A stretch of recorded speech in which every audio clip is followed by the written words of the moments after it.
بسم اللہ الرحمن الرحیم الحمد للہ الذی الیہ مصائر الخلق و عواقب الامر نحمدہ علی نوام فضلہ و امتنانہ و نجر لطفہ و برہانہ لم یولد سبحانہ فیکون فی الارض مشارکہ ولم يلد فيكون مورثا حولك ولم يتقدمه وقت ولا زمان ولم يتعبره زيادة ولا نقصان جلت عظمته الصلاة والسلام على السيد أصل ما في الوجود سر العافية كل موجود نقطة دائرة الوجود صاحب اللواء الحمد والمقام المحمود أبي القاسم محمد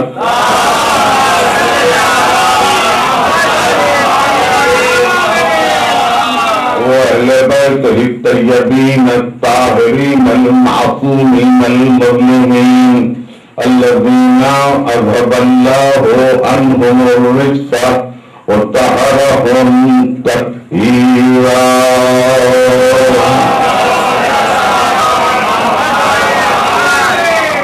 أما بعد فقد قال الله سبحانه وتعالى في محكم كتابه الحكيم ياسين والقرآن الحكيم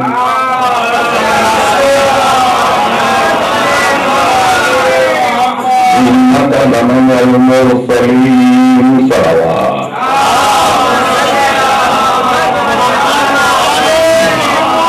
اعزائي گرامی، میں نے سورہ یاسین کی ان ابتدائی آیتوں کا انتقاد صرف اس لیے کیا ہے کہ اس مجلس میں چونکہ شاداب ذہن اور ترقی یافتہ افکار نقطہ سمجھ، نقطہ شناس اور نقطہ نواز حضرات مجھے شرف سماعت عطا فرماتے ہیں، تو میں نے یہ خیال کیا کہ اس رخ سے بھی کبھی گفتگو ہو، اور جیسا کہ یہ آپ کے علم میں ہے کہ ہماری سماعتوں کا ذوق صرف محمد و آل محمد ہی کی حد تک ہے۔ دنیاوی مسائل، امور، باغات، تجارتیں، دوستیاں سب کی سب اپنی جگہ، مگر ہم معیشت آل محمد، اخلاق آل محمد، سیرت آل محمد، گفتار آل محمد، رفتار آل محمد، ہماری زندگی کا محور و مقصد فقط یہی ہے۔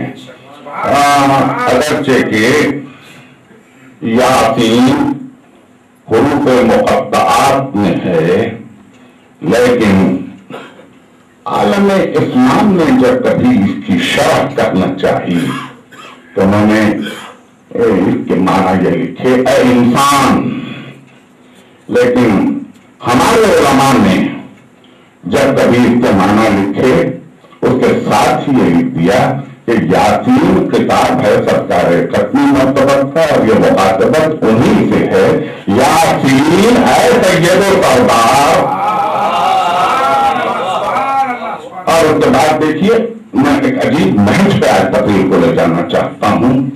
قرآن الحکیم، قسم ہے قرآن حکیم کی، ذات واجب میں بہت سی قسمیں کھائی ہیں، کبھی صبح کی قسم کھائی ہے، کبھی گھوڑوں کے ٹاپوں کے قسم کھائی ہے، کبھی عجیب عجیب قسم سے جہاں اس کو جس بات کی ضرورت پڑی اس میں وہ قسم کھائی، لیکن سرکار رسالت کو خطاب کر کے قسم کھائی ہے قرآن الحکیم، قسم ہے قرآن حکیم کی، میں کہوں کیا برابر کی قسم کھائی ہے۔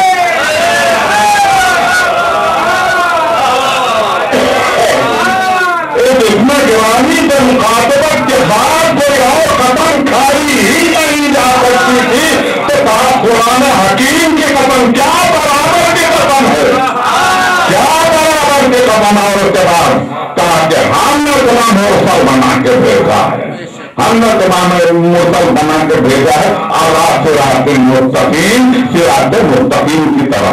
میں چاہتا یہ ہوں کہ اس سے پہلے کہ میں اس موضوع پہ تقریر کو اور آگے لے جا کے ایک خبر دوں تھوڑا میں نئی نسل کے ذہنوں کو شاداب کرنا چاہتا ہوں. آپ کو تو علم ہے ہی کہ مسجد میں سرکار کے روبرو کیسے کیسے لوگ بیٹھتے تھے, کیسی کیسی صحبتیں رکھنے والے تھے. آپ کو تو علم ہے اور آپ کو یہ بات کا بھی اندازہ ہے کہ میں ممبر سے نام لینے کا عادی بھی نہیں ہوں, اس لیے کہ جب آپ کا شعور اتنا بالیدہ ہو تو اس کے بعد مجھے نام لے کے اپنی لسانی طہارت ضائع کرنے کی کوئی ضرورت نہیں رہ جاتی. تو ایک مرتبہ ایک صاحب نے اٹھ کے پوچھا یا رسول اللہ صراط مستقیم سے کیا مراد ہے, کہا بیٹھ جاؤ.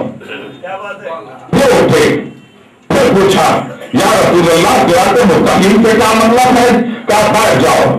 پھر اٹھے پھر پوچھا یا رسول اللہ صراط مستقیم کے معنی کیا ہے, کہا بیٹھ جاؤ. اس طرح سے 9 مرتبہ وہ اٹھے, 9 مرتبہ سوال کیا, 9 مرتبہ دکھائی دیے گئے. آج کے میں ایک مرتبہ مسجد میں علی تشریف لائے,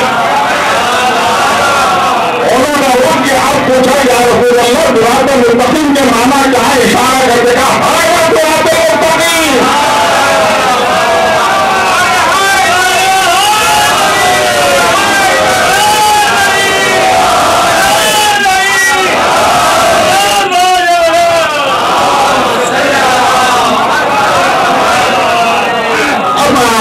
اب پھر میں آیت پڑھ رہا ہوں, ترجمہ اور تفسیر آپ اپنے ذہنوں میں اٹھائیں. یاسین ہے سجدے پر سجدے پر ختم اقوال حکیم کی, ہم نے تمہیں مورخوں بنا کے بھیجا صراط مستقیم کی طرف. کہ اگر صراط مستقیم کا زیادہ بیان نہ ہو تو اس وقت تک کہ رسالت کا کام انجام نہیں پا سکتا. اب آپ غریب کو یاد کرے کہ اگر تم نے یہ بڑی انجام نہیں دیا تو کیا رسالت بھی انجام نہیں دیا. ہم نے تم کو رسول بنا کے بھیجا, ہم نے تم کو رسول بنا کے بھیجا. عزیزان گرامی, کبھی کبھی تلاوت قرآن کا ذوق رکھنے والوں کے لیے جب آیتیں کھلتی ہیں تو مفہوم بھی کھلتے بھی ہیں, کھیلتے بھی ہیں.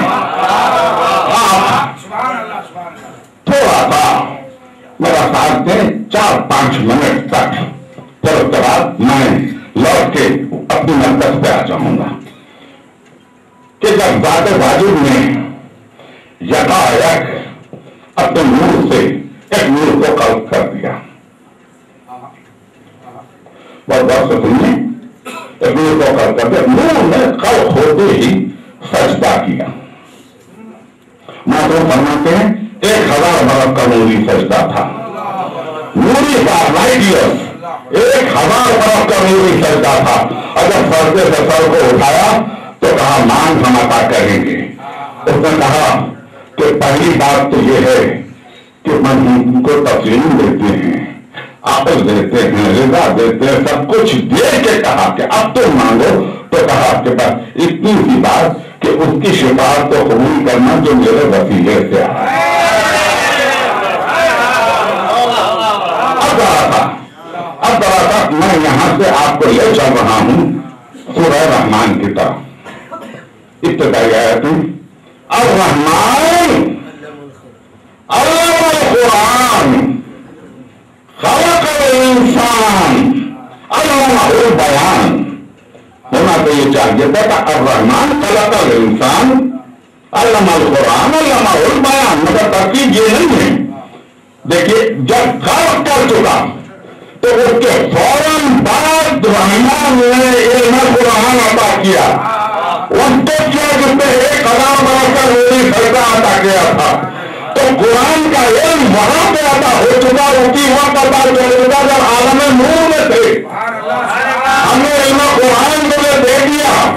اور اس کے بعد جب انسانیت کے پیغام نے زمین پہ نازل کیا تو پھر اب اس کے بعد خلق الانسان اور اب اس کو دیا علمہ البیان. اب تم کو علم بیان دیا. جس کو علم بیان ملتا ہے وہی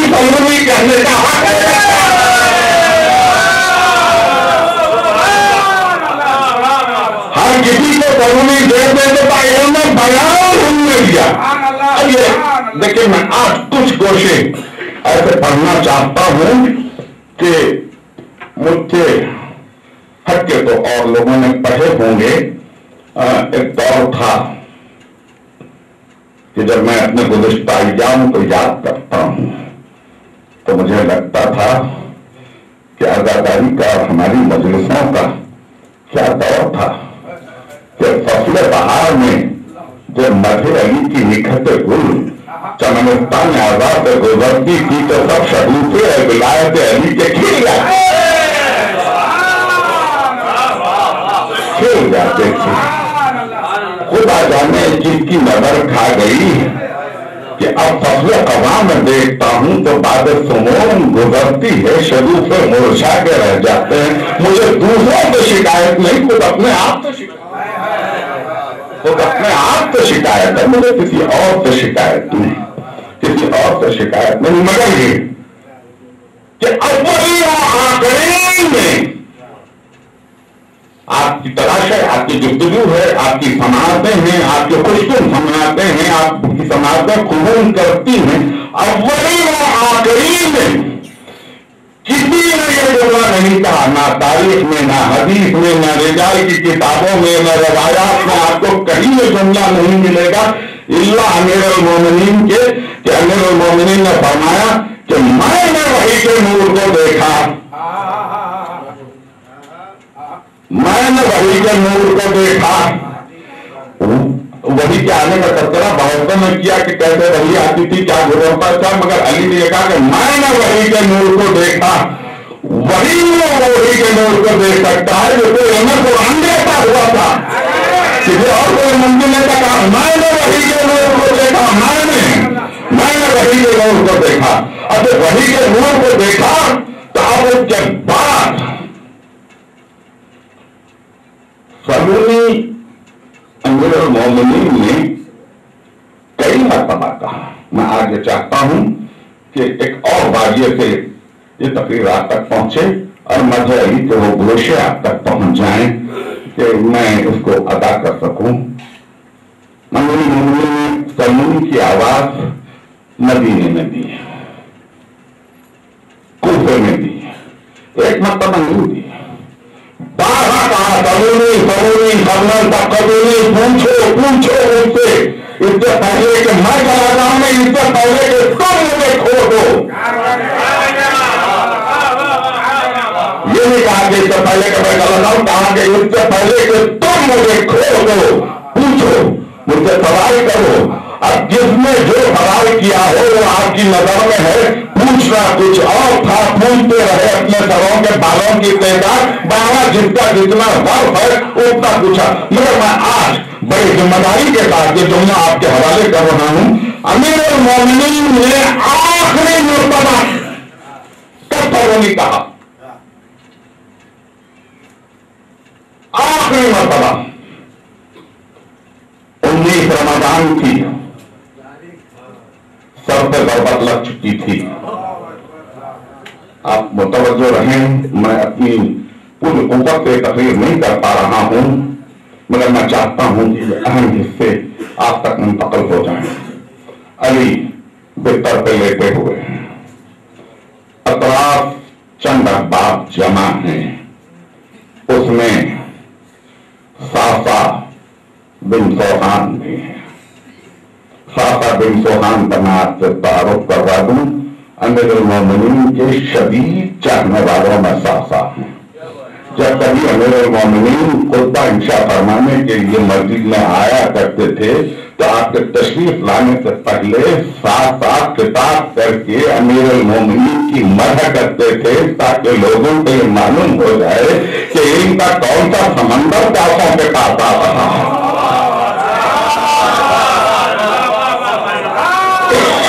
یہ ہے حضرت صافہ بن سوحان.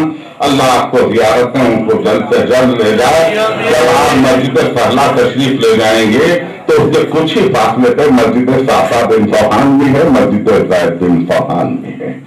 تو صافہ بیان کرتے ہیں کہ حضرت عبداللہ ابن عباس کو 40,000 سے زیادہ احادیث